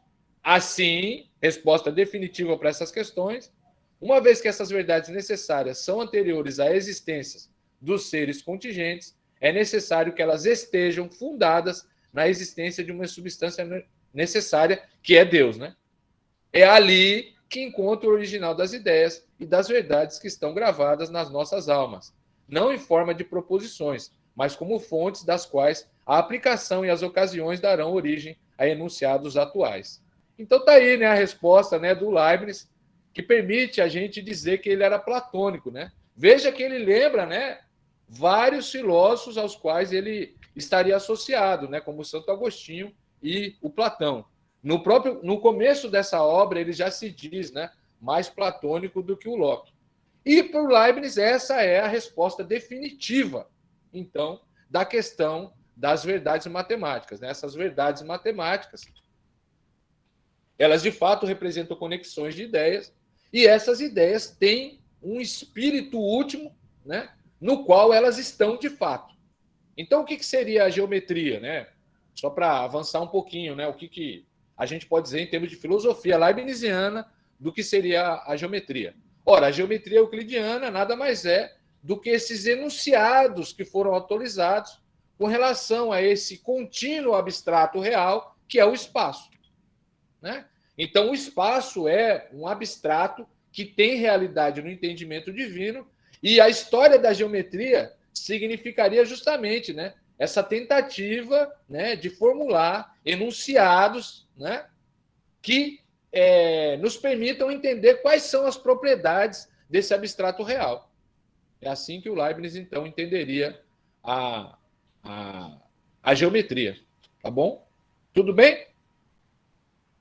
Entenderam o que é o platonismo? Bem, Paulo. Tranquilo, professor. Se tiverem alguma dúvida, pode... E veja como é inato, né? Entenderam como é que é inato, né? Então, são essas ideias, né? É com essas ideias que nós nascemos, claro, enquanto espíritos também, né? A gente é criado à semelhança, né, do Criador, né? Tá bom? Professor, somente Oi, uma pergunta provocativa. sim. Na filosofia se diz que filosofia é linguagem. E a matemática é só linguagem ou é pensamento também ou é lógica? Não, então, veja, essa é uma resposta para essa pergunta, né? Então, essa é uma resposta, a resposta que o Leibniz deu, né? A resposta que o Leibniz deu para essa pergunta, não, veja, olha só que interessante. O que o Leibniz está dizendo é o seguinte: como é que nós podemos nos aproximar? É bonito o que ele está dizendo, né? Como é que nós podemos nos aproximar do intelecto divino? A matemática, né, é uma dessas maneiras, né? Então, existe um certo conteúdo, né, do intelecto divino que, ao desenvolver a matemática, nós acessaremos. Olha que bonito isso, né? E ele está dizendo assim, veja, por que o Leibniz se desinteressou pela Cabala?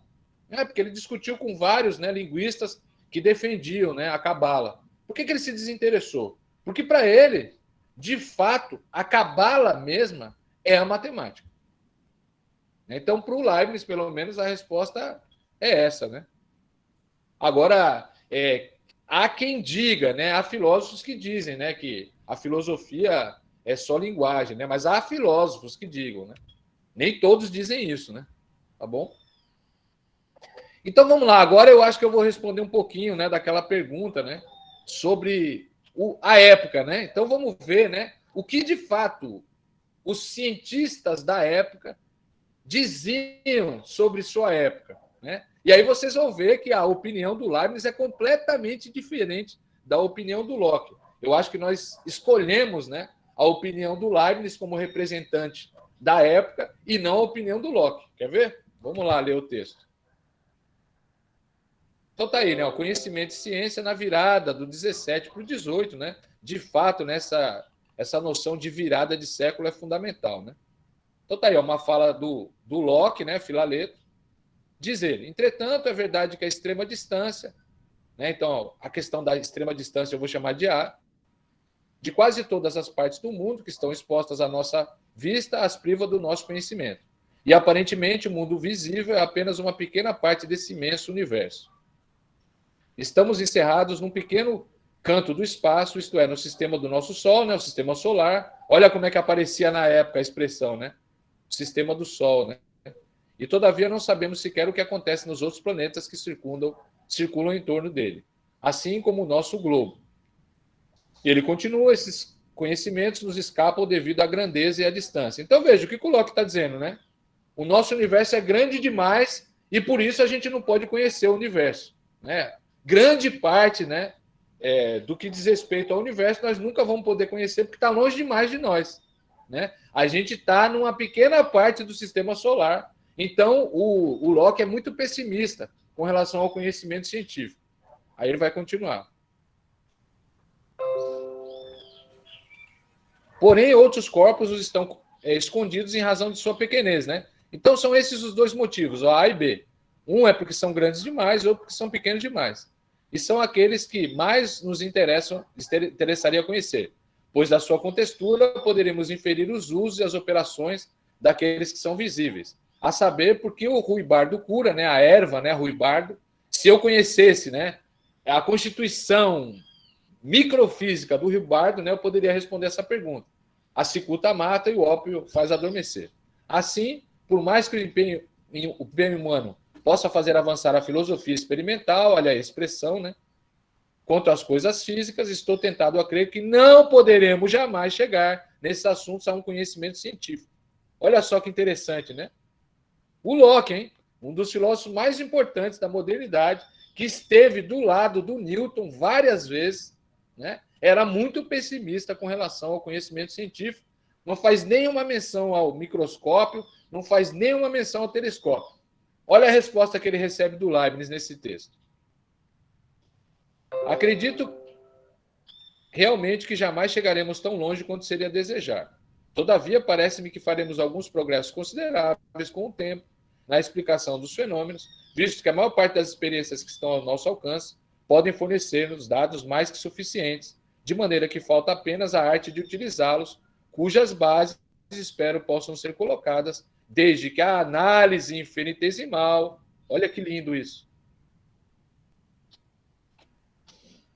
nos deu um meio de aliar a geometria com a física e a dinâmica nos forneceu as leis gerais da natureza, né? Então, o Leibniz, né, foi um dos criadores, né, dessa lei, e inclusive, né, foi alguém que pensou, né, essa lei que a gente chama de energia potencial, hoje ele chamava de força, né, que era uma das leis gerais da natureza que ele alcançou a partir da dinâmica e a partir do cálculo diferencial integral.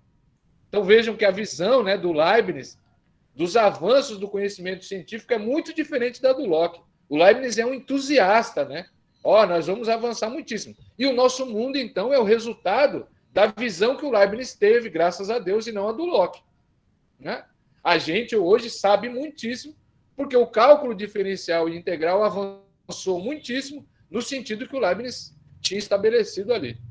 Então, isso é bonito de ver, né? Então, veja, o que os livros de história da matemática falam? Né? Falam só dessa parte entusiasta. Não vão falar de opiniões como a do Locke, apesar do Locke ser um grande filósofo da modernidade. Tudo bem? Então, por isso que eu gosto dessa coisa do historiador, né? Ora, o que fica no livro não é o que dizem os documentos, né?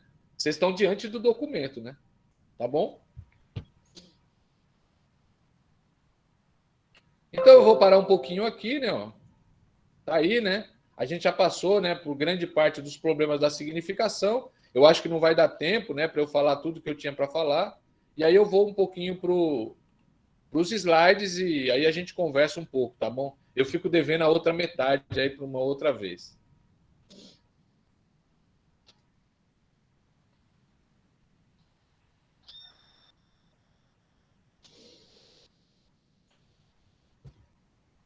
Então, né, a gente já viu, né? Já fiz a introdução, já falamos dessas obras, a gente já leu esses textos aqui.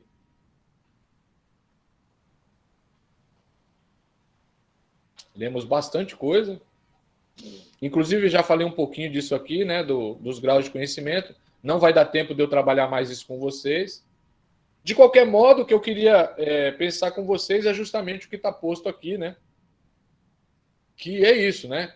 Então, o Leibniz, como ele era linguista, né, e ele tinha essas duas disciplinas da matemática, né, que são uma lógica da probabilidade e o cálculo diferencial integral, ele vai aplicar essa linguagem para pensar a medicina.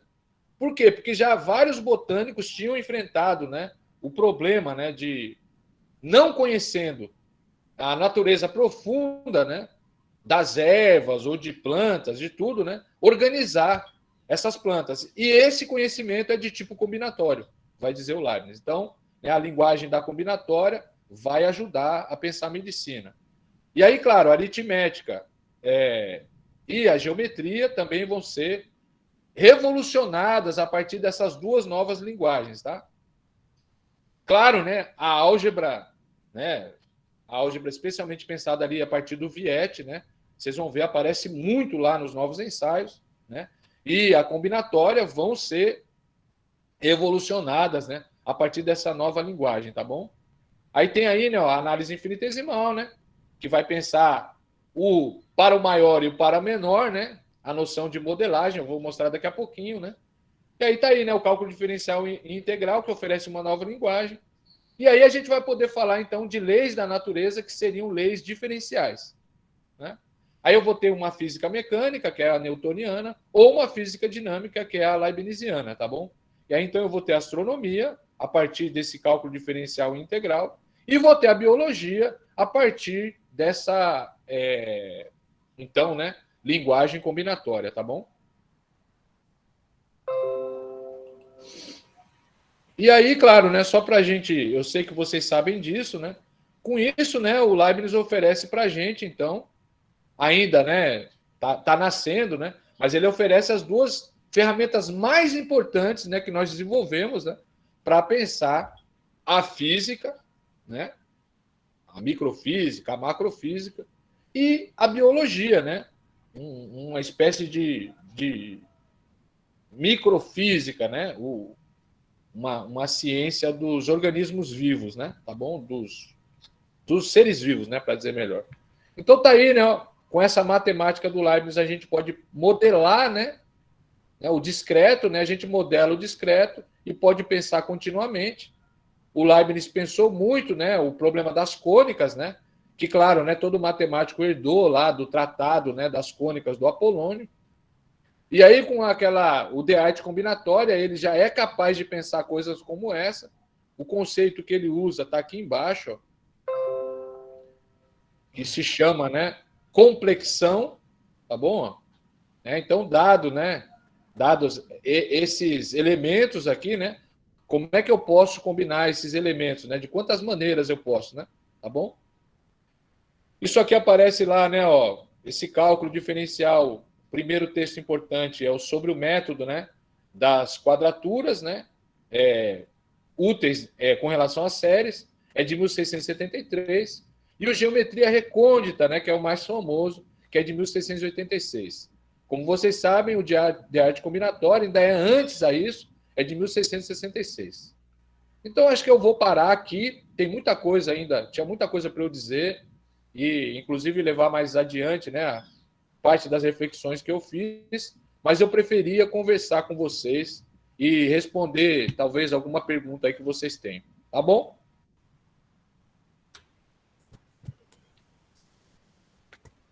Por favor, se utilizem do microfone, podem se utilizar o momento, que é o único, depois de uma palestra brilhante, do professor William, nos trazendo novos ambientes de abstrações além da álgebra.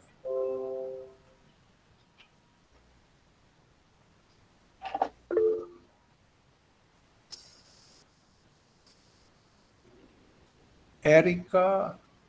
Diga. É só dizer, é só abrir o microfone, não é isso, Acelino? Justo. José Carlos, por favor. Bom dia, professores. Eu estou de São Paulo. Professor, eu gostaria de saber se o senhor poderia disponibilizar o rascunho desse artigo para que a gente pudesse ler ele com mais calma, com mais trabalho, porque eu vi que tem muito conteúdo aí, eu gostei muito disso, não consegui fotografar tudo. Eu gostaria de saber se o senhor poderia disponibilizar para o Acelino e para todos nós. Claro, claro. Desse artigo, para que a gente pudesse ler com mais propriedade. Sim. Olha, eu vou te dizer, a maior parte dessas citações que eu fiz são citações que eu já trabalhei em artigos. Então, quando eu enviar o material para vocês, ele vai com uma bibliografia de artigos que eu escrevi sobre o assunto, né? E como eu disse, né, eu estou elaborando o capítulo, né, do segundo volume, né, desse livro, que é Pensar Leibniz e a Linguagem, né? Tá bom? Então, é um capítulo. Um dos capítulos vai ser organizar essas citações aí. Obrigado, professor. De nada. Envio sim. Érica, por favor, se utilize do microfone. Será que a Érica levantou a mão sem querer de novo, Érica? Ela parece que saiu. Caiu. O professor Clóvis, por favor. Use o microfone. Boa tarde, bom dia a todos. Professor, Achei excelente a palestra, né? E eu queria saber uma opinião. Quando eu fiz matemática, eu tive filosofia da matemática, foi uma das disciplinas. Muito desse conhecimento, ele acho que, vamos dizer assim, não vou dizer negligenciado, mas assim, esquecido. Não seria muito interessante trabalhar essas ideias, né, em graduação, para os alunos que estão começando, para ter essa visão um pouco diferente da matemática? Olha, eu acho que aí o Acelino vai ter que me chamar uma outra vez para a gente falar sobre ensino de matemática ou de ciências e filosofia. Eu dei aula há 3 anos, né, em Arapiraca, né, o FAO Arapiraca, e lá eu pude trabalhar só com gente que era da área de química, física, matemática e biologia. E veja, ali eu tenho um artigo escrito sobre isso, inclusive. Ali eu apostei na seguinte hipótese, que desde a escola,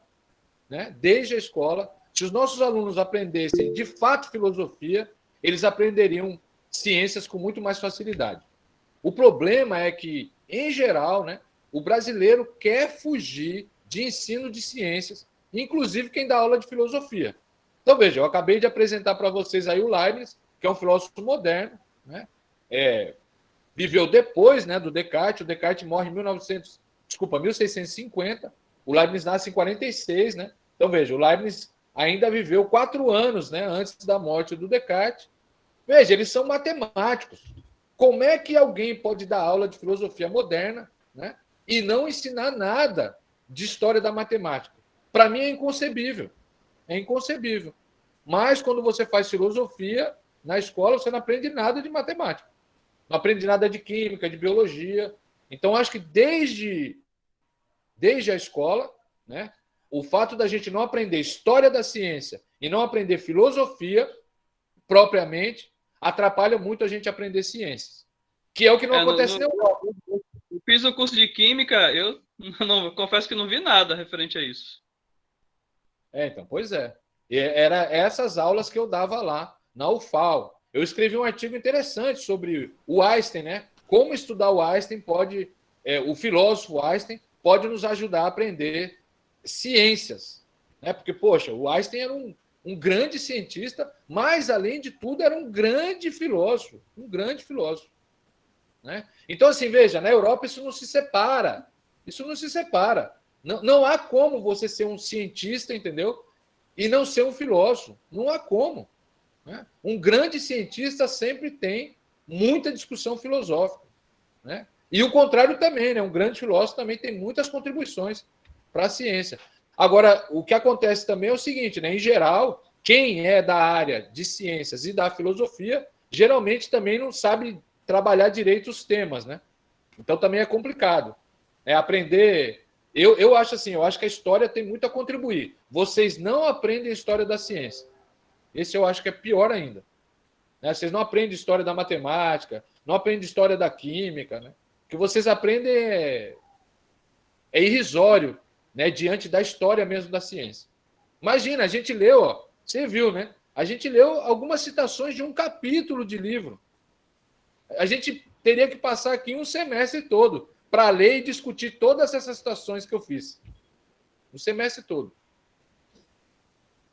E é só um livro. Essa é uma questão bastante traumática na formação dos professores de matemática, ou das ciências em geral. A Academia Cearense de Matemática tem lutado desde o seu início para trazer a filosofia da matemática para a sala de aula no curso de formação de licenciatura. Mas, infelizmente, a grande parte dos cursos de licenciatura chamam um filósofo que não tem nenhuma intimidade com matemática, Exatamente. Vai dar aula de filosofia. E o costume brasileiro de filosofia é o costume de seguir autores, ou seja, perturbar os túmulos dos autores antigos, né? Com interpretações extraordinárias que certamente os autores não iriam concordar.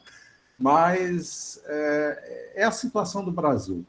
Nós temos também evoluções para trazer. Né? Por exemplo, a USP, a Unicamp, principalmente, Brasília, já tem os cursos de filosofia matemáticos ensinando filosofia.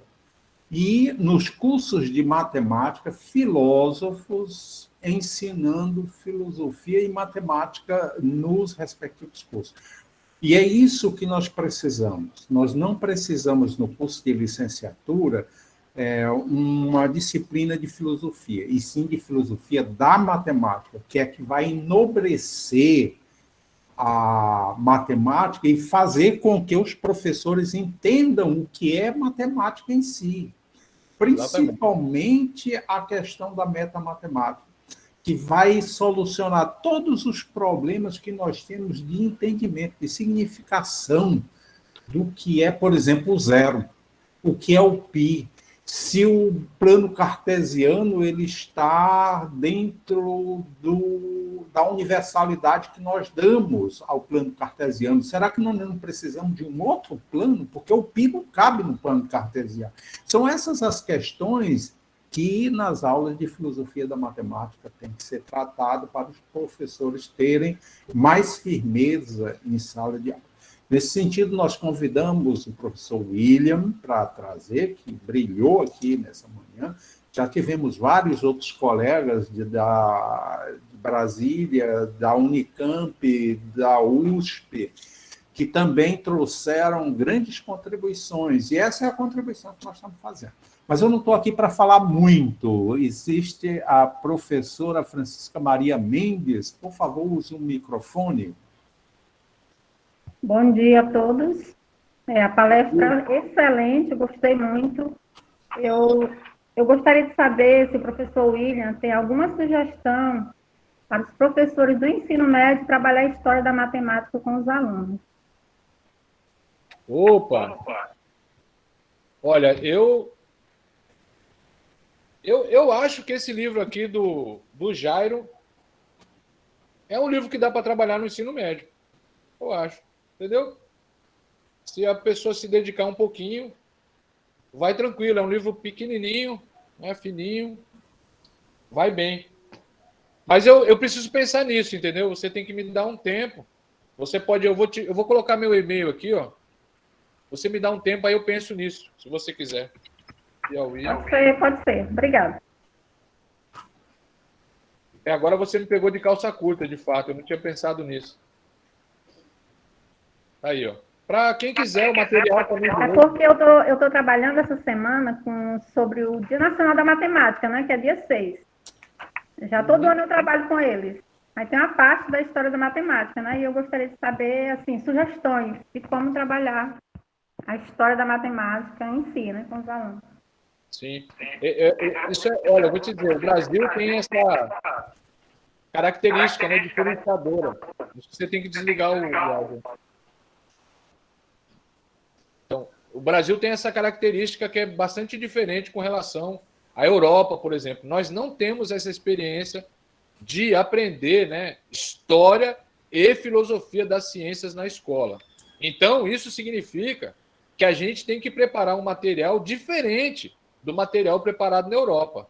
Então, assim, eu já me debrucei sobre essa questão várias vezes, né? Esse livro, por exemplo, é um livro para alunos brasileiros. Isso aqui é um livro para alunos brasileiros. Não é um livro para europeu. Né? Esse livro aqui também, ó. Esse livro aqui também é um livro para alunos brasileiros. Né? Então, assim, a gente também tem que entender que os nossos alunos são diferentes. A gente tem uma outra história. Né? A nossa história, que é bastante recente, né? E mais, a nossa história da universidade é recentíssima. Isso as pessoas esquecem, né? Nós somos o último país, né, da América do Sul a ter universidade. Então, a nossa experiência com a universidade é muitíssimo recente. Né? As universidades mais velhas do Brasil são novíssimas. Né? Então, a gente também não pode achar que, olha, isso vai se resolver com essa velocidade. Né? Não é assim. E a gente precisa de preparar esses materiais específicos. Quando eu tive várias vezes na França, né? E na França existem várias coleções, entendeu? Que a gente chamaria de paradidáticos, que pensam justamente esses temas. O número, o significado do número, história do conceito de número, a gente não tem nada semelhante no Brasil. Nada semelhante. Então, talvez seja uma proposta, né? A própria academia cearense, né, podia criar uma revista, né, em que a gente escrevesse sobre esses temas para alunos e professores do ensino médio. Seria uma proposta boa. Estamos já anotando a sua sugestão, professor William. Nós já estamos bem adiantados no tempo, só resta nos agradecer ao professor William de Siqueira Piauí pela brilhante palestra, pelo incentivo e também pela didática que nos apresentou aqui, trazendo um pouco da didática filosófica, do estudar e analisar textos e, dentro do ambiente do texto, encontrar conhecimento e desenvolver novos conhecimentos. Muitíssimo grato, professor William. Com certeza precisamos repetir esse encontro em tempo mais breve para que essas ideias possam prosperar. Em agradecer, ofereço-lhe agora a palavra para suas despedidas e razões finais. É só isso, Acelino Pontes. Eu fiquei muito feliz do convite. Eu geralmente estou disponível, podem me chamar, a gente pode... Essa questão do ensino de filosofia, da ciência e da matemática em particular me interessa muito. Então, quando vocês quiserem, a gente pode falar sobre isso também. E vamos manter um contato, né? Vamos manter o contato aí, vamos seguir conversando, tá bom? Grande abraço a todos e a todas. Obrigado, professor William. Vamos fazer uma pausa de 5 minutos, então retornaremos com um novo tema. Até logo mais. Até mais.